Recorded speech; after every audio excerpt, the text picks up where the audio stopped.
Coming to you from the historic Hart Building in Marysville, California, in Studio 93, In the Tank with Fish, with your host, Bob Fischetti.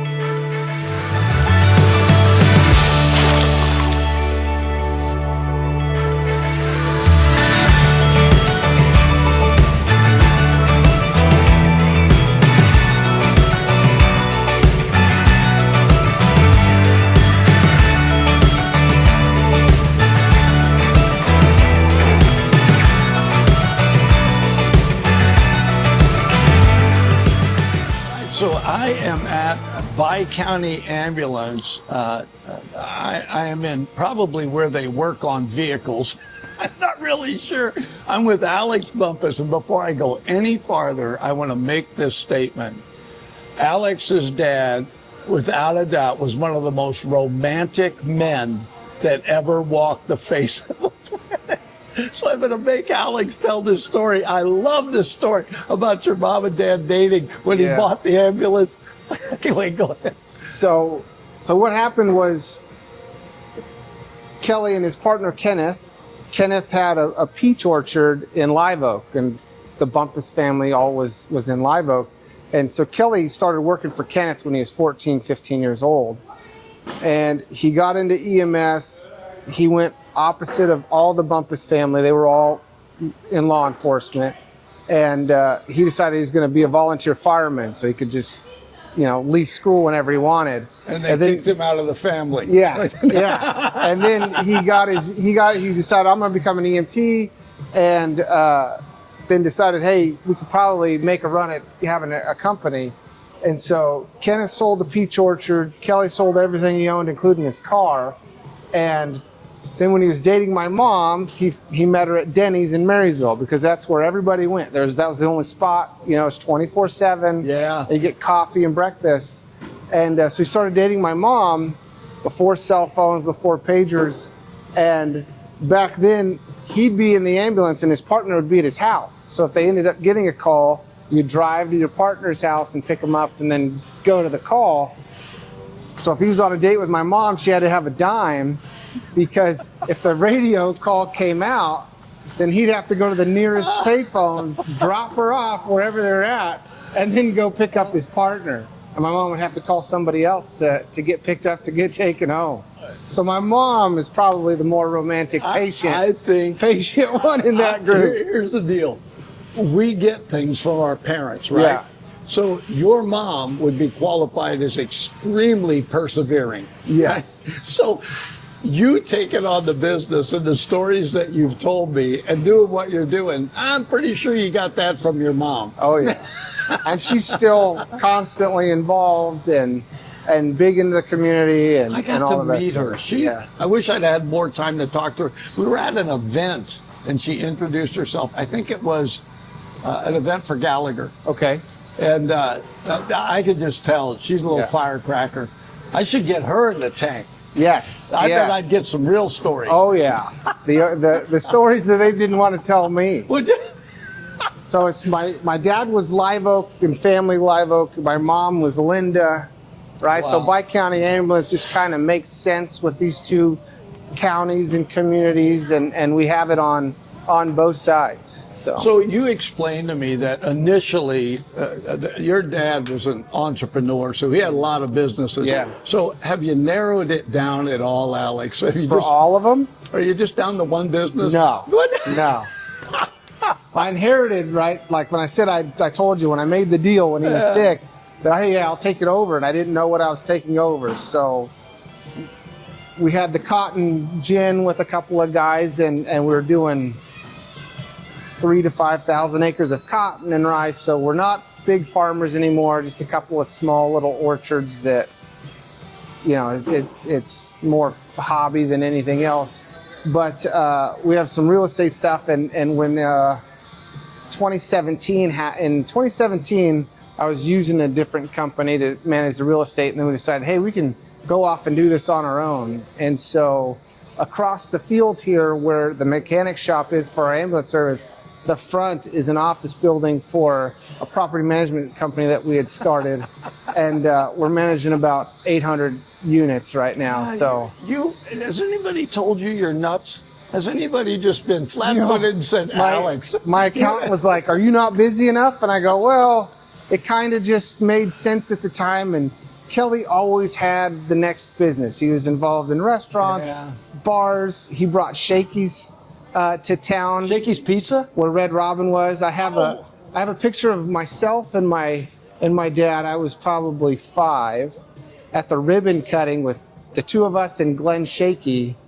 And it's just, there was always the next one. So we have a call center here that we run in our dispatch center called Upasetter Call Center. We answer phones for anybody that wants to pay us to. It helps financially support to have 2 people at all times in our dispatch center. And he got in when cell phones were taking off. He goes, "It's going to be the next big thing." So there was GoldNet was a phone company that was run out of here. Then pagers were the thing, so he did Beeps Happen, and they were selling pagers in kiosks in every mall. So it's always kind of been more than one thing all the time. I am guilty. Yeah? Yeah, because I didn't even know I was going to be on radio, and then having a radio station, I began to see how you can serve the community in a unique way. Mm-hmm. So, you know, it wasn't commercial radio. I had worked commercial radio, and it's basically selling ads and marketing and all that. But community radio is very different, and it really fit, because I've been a pastor for 30 years, and it's like, to me, it's like, how can you do more for the community? Yeah. And so I did that, and then we put a camera in the studio, so now we were radio you could see, and then now I just popped up local TV on the YouTube channel. So it's like, I get it. You just keep seeing that next thing. This is where it's going. Yeah. Right? And you want to go there, right? Yeah. And it's like, so as it stands now, are you a sole owner, or is this a corporation? How did this work? Because it keeps growing. Is it still just family? Yeah, so it's there's just multiple pieces, but the main Bi-County Ambulance is family owned. There's myself, my mom, and 2 siblings. Right when my dad passed, there was some shares that were divided up. And so everybody's involved in some way or another. I'm the CEO and I run the day-to-day operations. But it's one of the last standing kind of mom and pops of the EMS world. Either it's large corporations. I mean, we are a corporation, but it's large corporate, or there's a lot of nonprofit, hospital-based ambulance services. So I've got an idea. Yeah. Right? And you're going to love this, because you should start a social media company. No, listen. This is going to be good. Called Bump Us. Come on. You know that's good right there. Bump Us, right? Yeah, it's like it's how people communicate. They got all these platforms, right? Absolutely. Yeah. He's thinking. He's thinking about it. Always. I mean, I grew up in that world, right? So my dad always was like, "Hey, we're going to get in the restaurant business. Hey, we're going to do that." And I'm like, "What?" And you just kind of, he was one of those guys of, yes, we can do it. And then after he got it done, he goes, "All right, we need to figure out how we're going to do this." And it always worked out for him, you know? I mean, he had some that kind of blew up on him, but he was a big home developer back in the 80s and early 90s. I mean, if there was something to be done, somehow Kelly got his hands in it, you know? Oh my God. So I did want to take a minute. You just cracked me up, but I wanted to take a minute, because this is important. This is EMS week, yes, right? Sir. So let's talk a little bit about that, Alex, because you guys, I mean, really, I don't know if anybody else has ambulances. You pretty much, this is the area, right? Yeah, so for these 2 counties, Upasetter County, we're the sole 911 ambulance operator. Okay. There are some other ambulance companies in town that are doing non-emergency transportation. Oh, okay. But for us, and we're the ones that are going to work primarily with all the fire departments. So EMS week, emergency medical services. You have fire departments. You also have law enforcement officers. So we take the whole week to kind of just celebrate everybody, right? Because the rest of the time we're working constantly. And what's nice about this is we've had events at our locations, plus we've gone to events at firehouses, and it's been a full week of everybody just collaborating, getting together, and not just having those, late night or all day emergency run calls, say hi.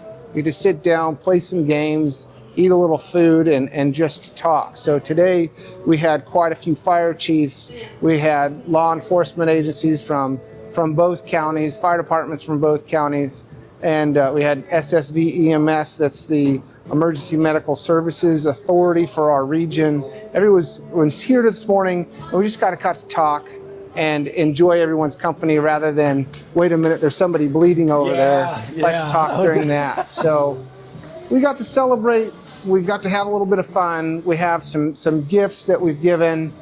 We have our throwback from the early days of the Bi-County Ambulance logo, celebrating our 50th anniversary on some merch, and so we're handing that out, and we're doing some games. We do, who can triage appropriately and the fastest, and people are kind of keeping track of times, doing obstacle courses, different skills surveys of who's the fast, who's the best, and then we're going to put all that out at the end of this week and kind of rank everybody, so a little competition. That's fun. Yeah. Well, but you actually individually, you went through EMS, right? Yes, sir. You did it, so it's not just a company to you. You understand it from the ground up.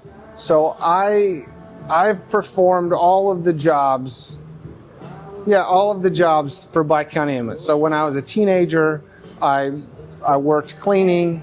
When I was 18, I worked in the mechanic shop. I worked on the ambulances. I worked in the billing department. I worked in the dispatch center, and then I got on an ambulance. And then I worked in the ambulance field.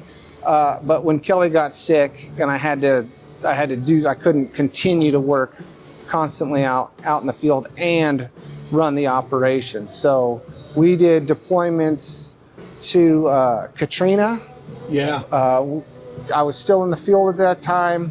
My wife was 7 months pregnant and not too happy that I called her to say, pack a bag, I'm leaving, But we did 7 weeks in New Orleans, and we've had a couple of our own local disasters and whatnot. So when that happens, then everybody's all hands on deck, right? 2017, I have a bed in my office and I just lived here. When COVID happened, I just lived here until everything's stabilized and we know, hey, everybody's going to be okay. So does your mom still, keep you on speed dial, so when she's at Denny's or someplace, she's got somebody to come get her? Or is she pretty independent? She's pretty independent now, but every now and then she goes, hey, I need to borrow a car. Okay, no problem. What do you need? But yeah, it's a little easier now with cell phones too. Oh my gosh, yeah, because you don't have to carry a dime around with her. Although she may still do that, you know what I mean.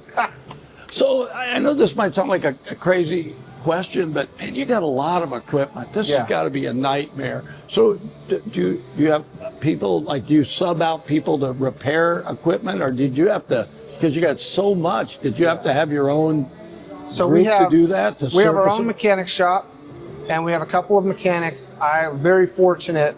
In 2016, we had a break in our mechanics that we had working for us, and I went to my uncle, my mom's brother, my grandfather had a mechanic shop. He ran one for 30-something years, and I said, I need you to come run mine. And he goes, what are you talking about? I said, close up your shop. I need you to come run mine. And he goes, actually, I went to his house and I had a meeting with him and my aunt, and I go, listen, I need you. And we've never had a better running outfit, dealing with the Mercedes dealer for the ambulances. They're all trained and certified in doing the repairs on our gurneys. We do have to outsource some things, just liability wise. I'm not doing engine overhauls or anything like that. Yeah. But the mechanics show up here every day. They check every ambulance. first thing in the morning, catching crews coming on and off. They all have a online submission, so if there's any issues, if there's a light bulb or something that got missed, and they're all on a very tight service maintenance program. And then, so with every ambulance, you have all the gurneys. Then you have our road safety equipment, to ensure safe driving. You have modems and radios, and so there's some stuff we'll go to Sutter Buttes Communication for all our radio work, but we'll troubleshoot first. But there's significant equipment. How many ambulances? Do you even know how many? So we have 24 right now. I have 3 that are being built, and then we have 2 supervisor response vehicles. We have an old pickup that was a supervisor response vehicle, is now a tow vehicle. We have our rehab trailer that we offer up to the fire departments when it's over 95 degrees.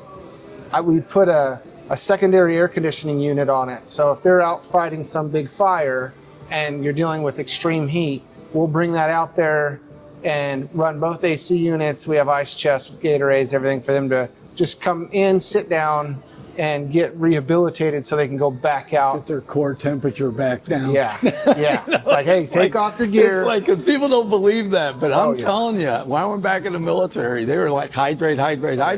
And you realize once your core temperature gets up, it's rough bringing it back down. Your strength begins to, abate. The next thing you know, you're like, heat exhaustion's a real thing. It is. And then we're not going to do good if our firemen are going to the hospital in ambulances. So we'll take that out for them. We have MCI trailers. So we did lose a state vehicle that we had for 20 years, but they kind of decommissioned the program. So what we've done is we've upfitted our disaster supplies that we hold, and we have a trailer that we can hook up to, and we can go treat 50 patients on an MCI somewhere. And then when COVID hit, getting supplies and having a constant supply really became an issue. And then you were only given what you had on the previous year's, par value of what you ordered. And so I said, we're not going to be stuck in that space again. So we actually hold a 6-month supply of all medical supplies that we would use annually. Smart. That's smart. And we have them housed in different locations that are climate controlled. And then it's just tracking, right? You have to make sure you have all your lot numbers and everything in case there's a recall on something. But we're always prepared now because we never got into a space where we didn't have it, but we got close enough to where I didn't feel comfortable. And so. Well, if you're not thinking ahead. Because you don't know what's going to happen. You and I had a conversation I was putting in terms of being an emergency broadcast station. And I was talking to you about how difficult communications are in the foothills. Sutter County's easy. It's like flat. I mean, it's just terrestrial signal will reach them. And but the foothills is very different. And you said you actually had a tower in the foothills, which you probably had to do, or there's no way you could have communicated with your ambulances. Yeah, so Yuba County, there's quite a few of us that we use that repeater so that we can actually reach. We still have spots in the foothills where you're not gonna get it, and so you have to run off just straight basic protocols. And you have to have, it's a communications failure. And as soon as you come into service, you can reach to the base hospital and figure out whatever it is you need to do. But cell phones, backup radios. There's a lot of places that have gotten rid of a lot of the radio communication because it's not the easiest, right? No. It's not as user-friendly as turning on a cell phone, but we'll never give up our radio comm. So, Alex, I have figured out that you and I could probably talk for hours. Yes, sir. Because you have very interesting stories in life.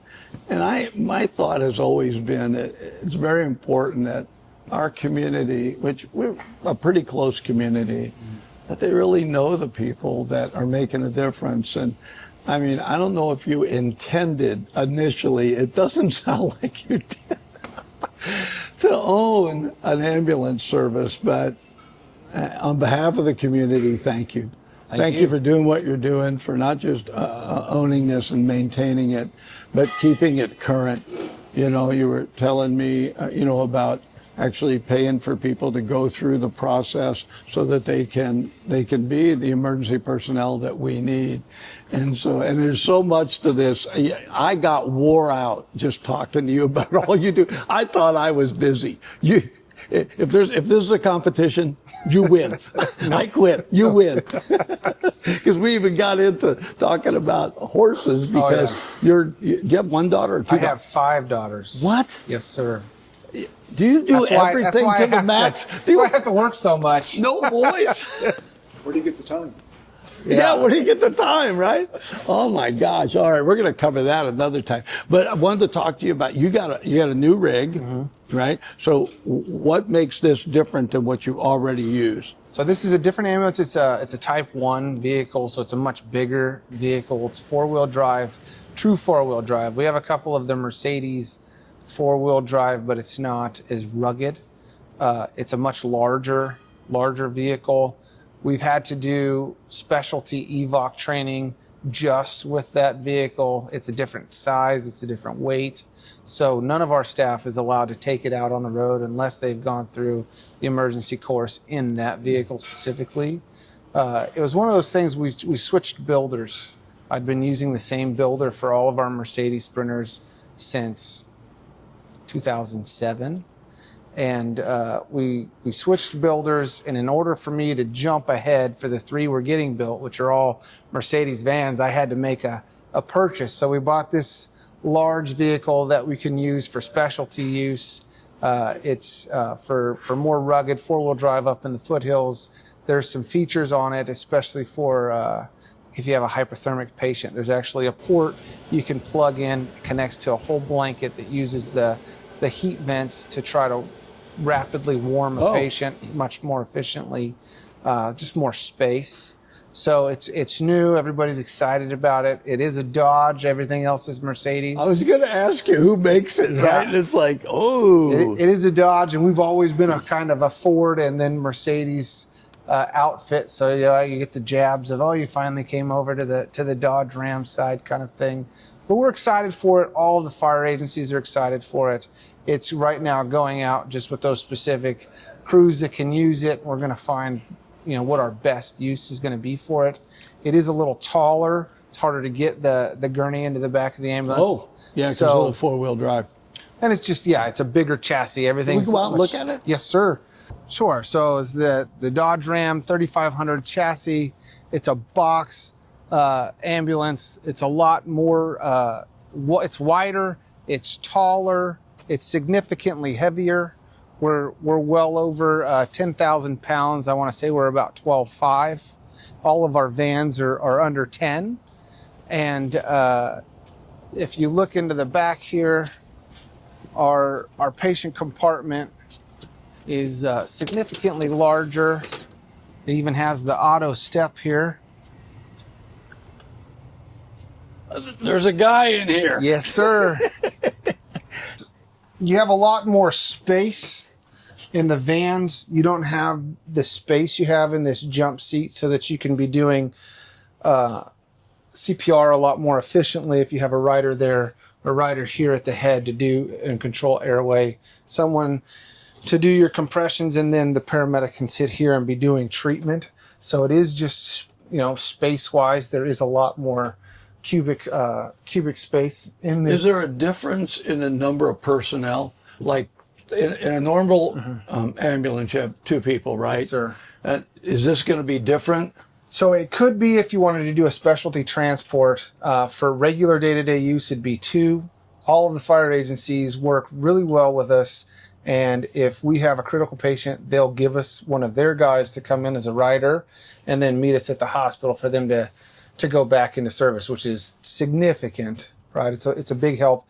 And then also anytime that we have a paramedic intern, which like I said with the sponsorships, we have them regularly, there'll be 3, right? Because they're learning. That intern's learning. Yes. Are both the personnel that are normally here, are they both equally trained, or they have different specialties? So minimum requirements is I have 1 EMT, 1 paramedic. Okay. EMT is a 1 semester kind of 6-month training.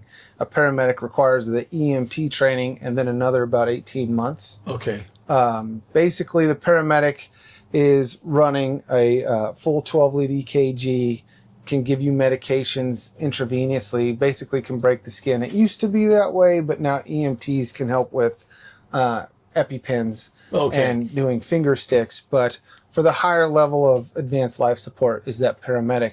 We do run a couple of shifts, dual paramedic. It helps with staffing if you have a sick call or you need to split something.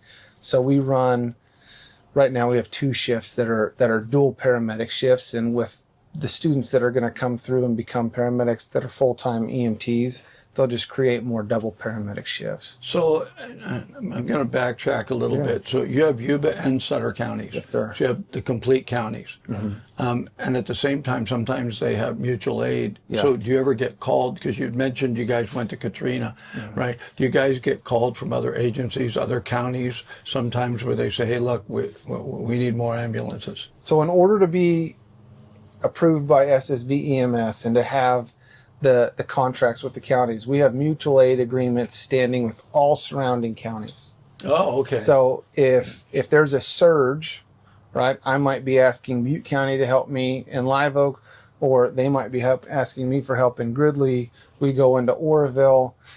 The way that the Yuba County foothills goes, you're crossing into different counties all the time. We actually are the primary response to go to Little Grass Valley Reservoir. It's not in our jurisdiction, but we're the closest resource to get there, so that's why we're going to go. Do you have a second place do you have places where you'll have an ambulance stationed there? Yes, sir. Ah. So I have 2 in Yuba City that's a physical location they can go to be out of the ambulance and to just kind of rest and get their paperwork done.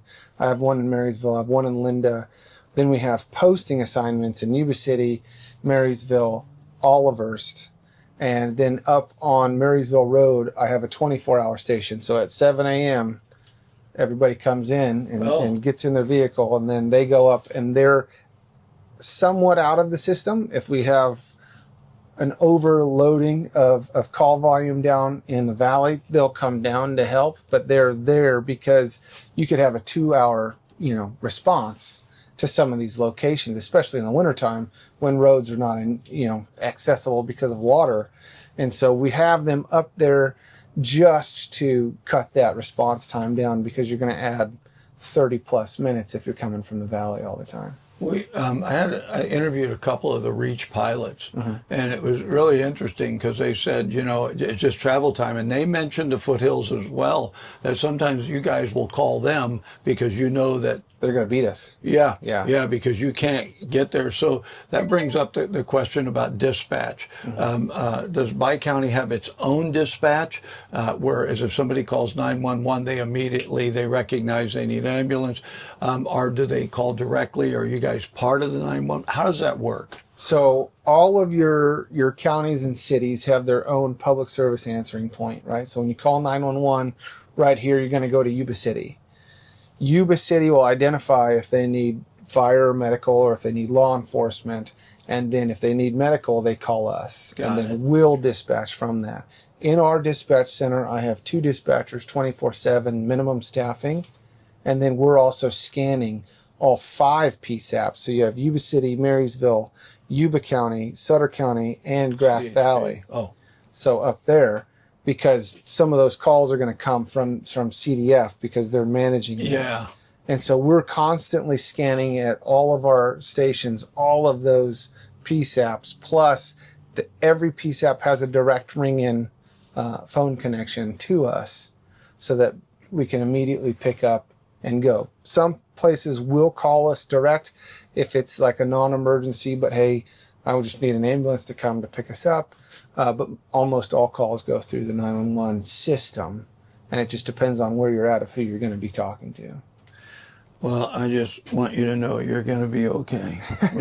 We're here for you. You have really weird joints here. But you're going to be fine. And your hair color is going to come back. Guy could use some time in the sun. This has got to be a whole different ball game. No, I see what you were talking about, it being, if you had to lift a gurney up in that. Well, it's just a little bit higher, right? So, because here's where these wheels are going to have to come. So some of our shorter staff, Yeah. they're struggling with that. So like I said, on order is the Striker auto load that we will install as soon as it arrives. It should be here in about a week or so. And then what you do is you just get the gurney, you come up to here, you hit the button, it grabs it, and then just auto brings it in. Man, look how big that is in there. That is huge. It's like you're in a hospital room. Yeah. Significantly more space compared to the vans, but it's also just wider, which is why they have to go through that whole course with this ambulance. And in fact, we actually had to put the height, and we put a sticker of the height in the driver's compartment so that they know, Oh, yeah. hey, these are a little taller. You're going to, you have to Don't be. rip the top off. Yeah, yeah, absolutely. So, Alex, you have plans of having more of these? Is there a reason you would want more of these? Because it is kind of specialty. Yes, this is more specialty. The rest of our fleet's all going to stay Mercedes. Okay. So the 3 that are going to I'm be sorry built. to hear that. Well, I'm a Ford guy, man. Could you? it's tough, but for I'll even go Chevy in an emergency. for the vans, you can get a Ford Transit, but it's gas, and so we have a full diesel fleet. Oh. And I don't want to cross and have a Yeah. gas vehicle because that's Somebody will put diesel in it. or they'll put gas in my diesel motor. That's the problem. That's about $26,000 for a new motor. Yeah. All right, I have to ask, right? Since you brought up money, right? And it's like, what does a new ambulance cost? This one, without any equipment in it, without the gurney in it, was $300,000. Gosh. The gurney is $35,000. The auto load that I just ordered is $34,000. The 12-lead EKG is $40,000. So you start getting your price tag up there pretty quick. The radio outfitting is going to run me anywhere from $15,000 to $20,000.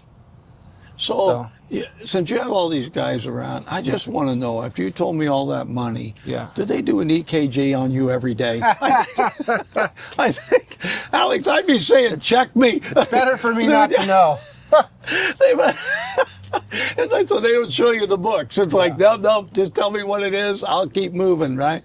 This is amazing. I appreciate this. And like I said, I did have an ambulance ride once. Yeah. I don't ever want another one, but, right? But just knowing it's there, and it's like the guys that there was 2 guys that came when I had that, and man, they know what they're doing. Yeah. They know what to look for. I mean, he's telling me, okay, it's not that. I didn't even know he checked me. Oh, really? Yeah, well, he was just kind of going. They just go through the motions. They do what they need to do. They're constantly, communicating with you, right? And they just took care of it. And it was like, okay, you got to go to the hospital. Okay. Well, it's people like Dara and Ashley and Eric and Steve that are we're running back end reporting so that we can see what our response times are. We measure everything to the 100th of the second. Wow. So we're looking at what is our out of shoot time from the time that my dispatch said, hey, you have a call, to where we're driving. And then I go, what are your 2 out of shoot times? Because it's going to be different. Everybody's working different shifts. So we can identify who's going the fastest. We kind of give accommodations and awards and recognition for that. We go, how fast are you getting the EKG on a patient that says they have chest pain? In fact, SSV and the entire region is checking these data metrics of, from how fast were you on scene to getting a 12 lead, how fast did you recognize that you have a STEMI, how fast did you contact the hospital, how fast did you leave? So if you're having chest pains and we think you're having a STEMI, I need to have the 12 lead on in 3 minutes. I need to contact the hospital within 5, and I need to leave the scene within 10. Wow. Those are our goals. And so we're pretty proud of the fact that when you look at those numbers, out of the 10 counties that's in our region, we've been staying as fastest in all of those categories, or just as fast as 1 or 2 other providers. So we're pretty happy about that, and that comes from constant training and tracking, and then re-educating on those needs. So you mentioned that for this week you had the PD here and you had the fire department. So, I mean, I've noticed that when there's an emergency, you guys and fire department will show up. Is that normal that both entities will go to an incident, or is that just, hey, there might be more, or how does that work? It's kind of the industry standard, especially when you look at any fire departments that are further out in your region, right? Because they're going to beat us. Sutter Fire Department in Sutter, in the town of Sutter, is going to beat our response there. So they can be first there to identify, hey, what needs are there, and give us updates of what's happening.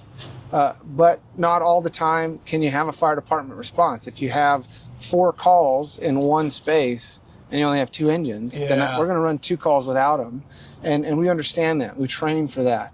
But we absolutely need the fire departments. We absolutely need them to be the first responders that are identifying those needs, on top of, we don't cut people out of cars. So if you have a car wreck, we need someone to cut people out of cars. We need somebody to do the swift water rescue, because we're not trained to do that. That's not in our wheelhouse. And so it's just working together and then just providing the best we can for that community. You mentioned earlier that there is ambulance services that all they do is they transport patients. That's really their job. But when you guys show up, the fire department's not going to transport. No. So somebody makes the call, and then you guys, besides having to be that first response, you end up being the ones that take them to the hospital or wherever that they're going to go next. So you end up doing that as well. But it's not just like, I'm going to call, I'm lost, I need an ambulance. Isn't that right? So you guys are emergency first. Yes. Got it. Man, Alex, this is always good to talk to you. Pleasure. And always find out something new. And then it's not that I like making fun of him, but I can relate to him that he just, I swear, guys, stay tuned, because there could be a new social media platform called Bump Us. It could happen. Gonna be the first user. I will. I'm signing up. Thank you. You've been watching this video. Alex Bumpus, he is responsible in the end for everything that goes on with your local ambulance service by County, Yuba, and Sutter, including all the stuff that he gets involved in on the side. I think he has a restaurant somewhere. He hadn't told me. Maybe he doesn't want me going there. Thanks again, Alex. Thank you.